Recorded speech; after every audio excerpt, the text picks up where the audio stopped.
Welcome to Table Salt. I'm so glad that you are here with us. Today we are in week 2 of the last 24, joined by Pastor David Griffin. Pastor David, I'm so glad that you're here. Let's just jump right in because I have a lot of questions that I feel like are very important when we look at this, because in this section of Scripture, Jesus is praying in the Garden of Gethsemane, and he's doing this interesting thing where we know that he's going to submit to the will of God. Right. We know that that's part of the story, but he also says, like, remove this cup. Yeah. If there's any other way. Right. Immediately, I guess I just want to know immediately, is it okay Yeah. to ask God those questions? I mean, obviously, Jesus is asking those questions. Maybe how is it okay? Why is it okay? Yeah, I think that, theologically, I would say that Jesus lived in a body of sin, but he never had a sinning body. Okay. So what that means is that Jesus never committed a single sin, but he had a body that was adverse to pain. Right. He even had, I guess I would say, a mind that was adverse to pain. So it's not strange that Jesus would walk into that situation the same way that we would, going, oh, I would rather not, burn my hand or trip down the stairs or be nailed to a cross. And I don't think it was just physical. I think it was also just the separation that he would feel in that moment. He knew what was coming. He'd never been separate from the Father. Although when the wrath is poured out on him, it appears that there was separation, if you will, which is why he cries out, Allahi, Allahi, lama sabachthani, which means, my God, why have you forsaken me? So he cries out in that moment. So I guess what I'm saying is that it's okay for us to acknowledge the direction that our flesh is pulling us in. Now, even though he didn't have sinful flesh, he still understood that, and I think some of it was probably spiritual as well. But he goes to the Father with the intent to subject himself to the will of the Father. Okay. So that's how we should go and pray. That there's nothing wrong with presenting to God what we're feeling, what we're sensing. What we may find is that prayer doesn't change the will of God nearly as much as it changes us. Okay. That we get changed in that very act of prayer.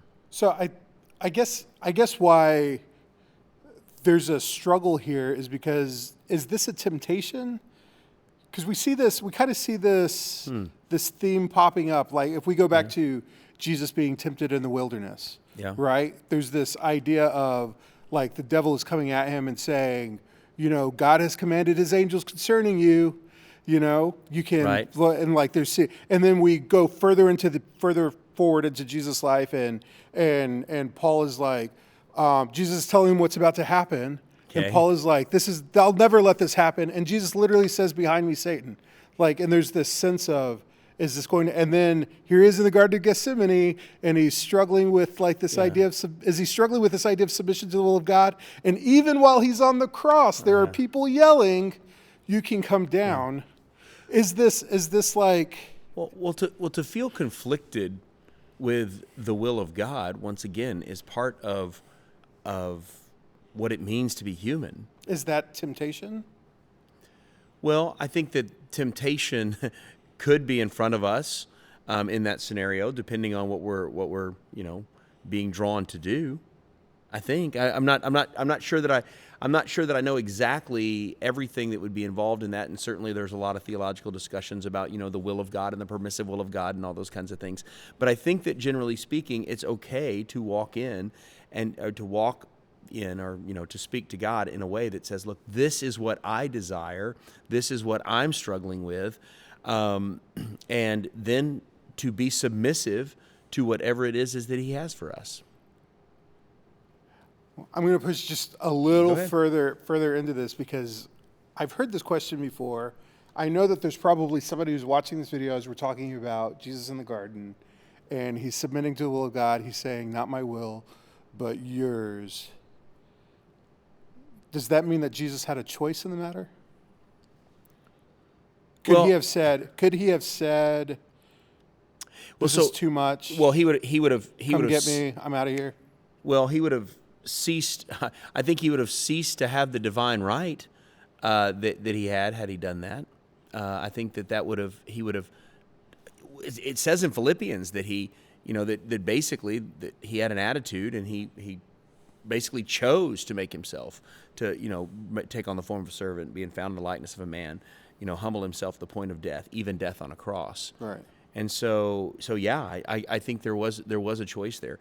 Now, once again, we see everything linearly, and I don't know that that's how it all works from a perspective of heaven.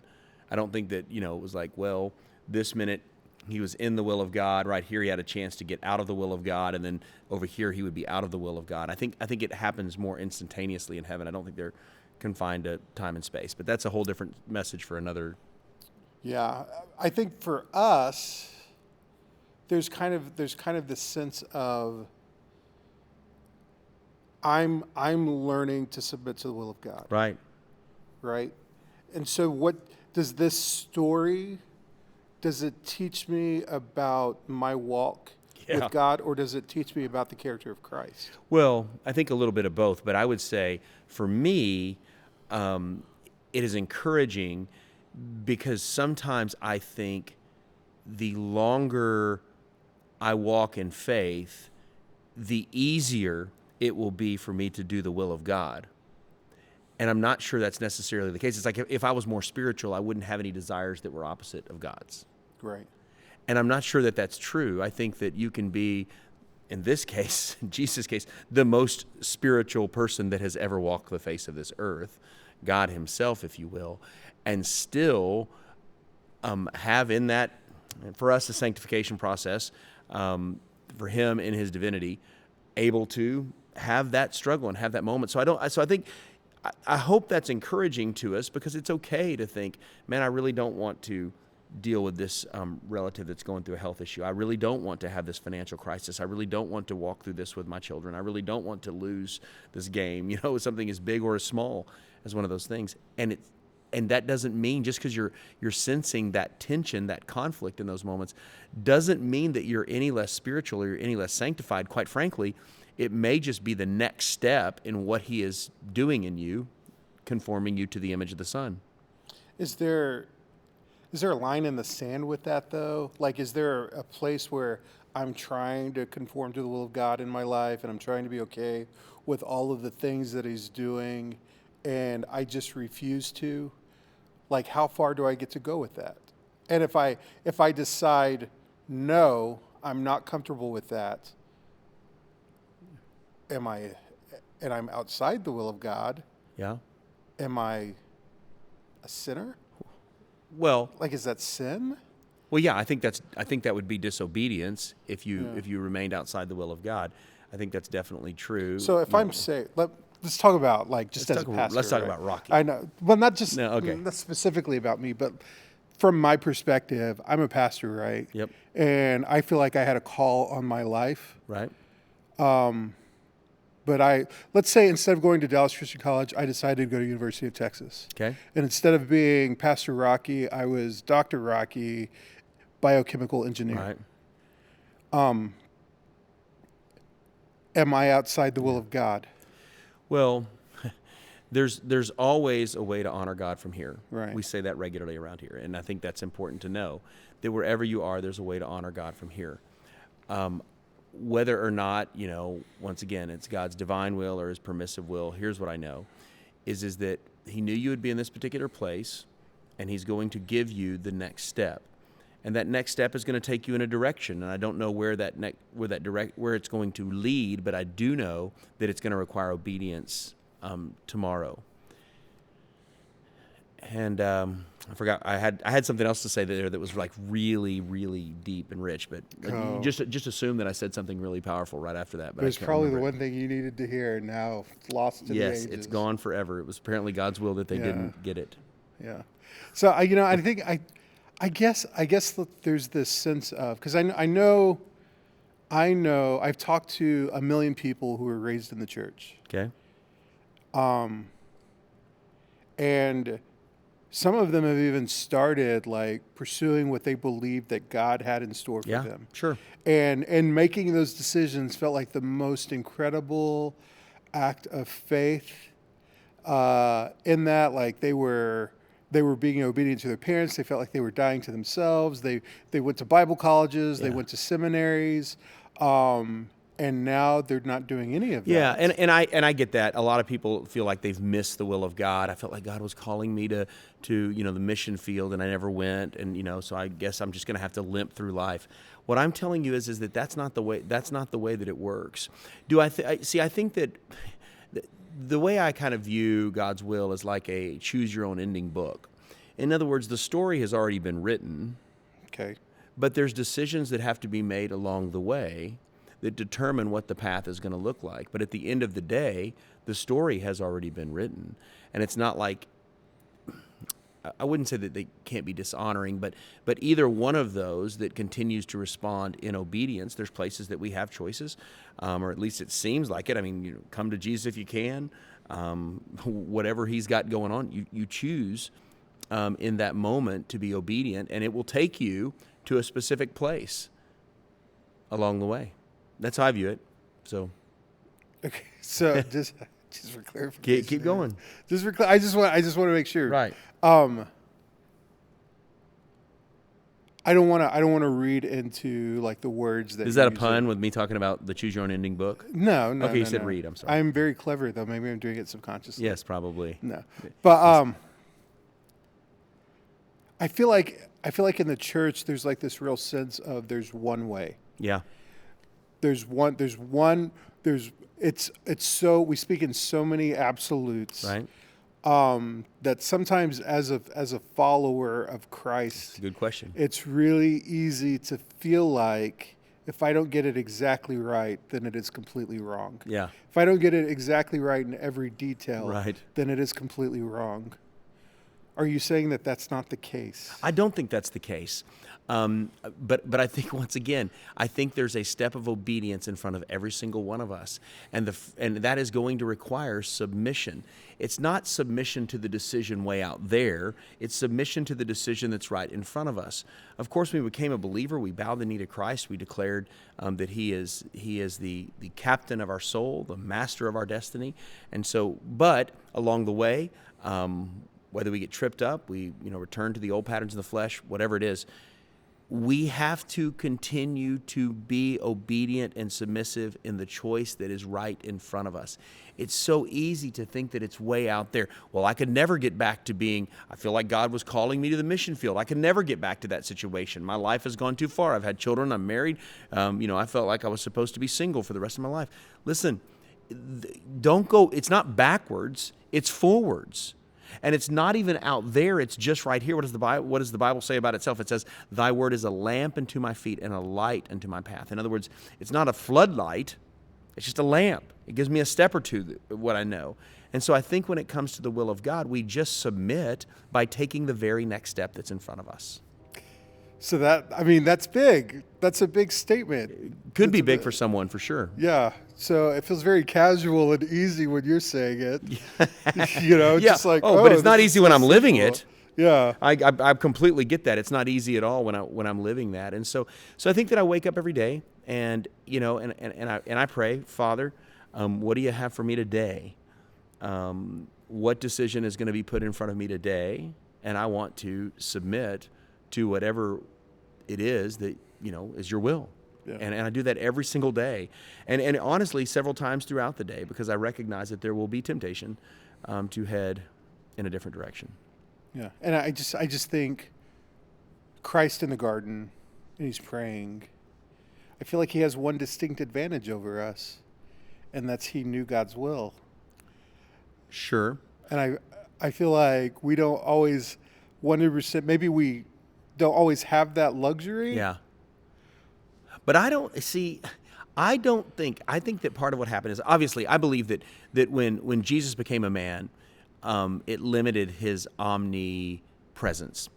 In other words, the living Christ was in Jesus of Nazareth, So he wasn't omnipresent. I also believe that he grew in wisdom, which is what the Bible tells us, which means he didn't know calculus when he was 6 months old.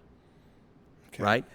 So I think in the same way that Jesus didn't know everything that was in front of him, there's several times in the Gospels that it appears that Jesus is surprised by what God has put in front of him. Yeah. And he's like, oh, wow, look at that. Because I think he woke up in the same way saying, Father, what you got for me today? Mm-hmm. And the difference between me and him is that I have this sinful flesh and these old patterns of the flesh that keep driving me back, that keep pulling me back to what I was before I became a spiritual man. And I agree with you. Like when I read Scripture, and I've even like read Scripture in some original languages and stuff like that, there are words that imply, even in this moment, that there's a sense of like understanding about what is about to happen. And Jesus is struggling with all those things. Let me ask you one question, just as a pastor. Let's end with this question. Okay, and it's kind of a big question. I just want to know, you're saying the most important thing that I can do as a follower of Christ is to just make the next right decision. Yeah, I think that's exactly right. And the next right decision is always to submit in obedience to what God has put in front of us. And when he makes it clear, we say yes. And by the way, the more often we say yes, the easier it is to hear the next time what the next step is. Right. Just as hard to take that step, but much easier to know what it is. Yeah, so we just get like so overwhelmed trying to understand the big picture, and you're just saying, just let God worry about worry about that. Let God worry 20 steps ahead. That's right. Yeah, you're responsible for exactly what you do next. Yeah, and we could talk about anything.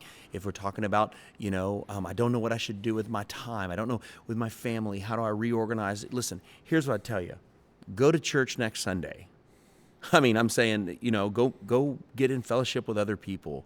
Make a few adjustments here. You don't have to turn the whole thing upside down. Just know what's next. Yeah. If you're talking about, look, you don't have to figure out, what I want to do is I feel like God is calling me to leave $1 million to some charitable foundation when I die. Here's an idea. Just stroke a check and be obedient in what you're supposed to do next week. Yeah. I'm saying it isn't $1 million decision. It's maybe a $125 decision. Yeah. Good. And so I'm just saying that's what the problem is for many of us is we're thinking it's way out there, and I think a lot of times it's just right in front of us, and we just need to submit and obey. Yeah. Well, thank you, David. I really appreciate your time. Thank you for your insight. And you guys, if you're watching this in your community group right now, let me ask you the question: What is this thing that God is doing in your life that's got you tripped up? And maybe having discussion about what the immediate next right thing will help you submit to God's will in your life in a way that is unexpected. If you were just watching this online, you found out about us because you Googled something, or you were Googling God's will or something on YouTube, looking for something. Hey, I'm glad you found us. If you'd like to reach out to us, you can email me, rocky@clifec.com. I'd love to have a conversation with you. We love you guys. We'll see you next time.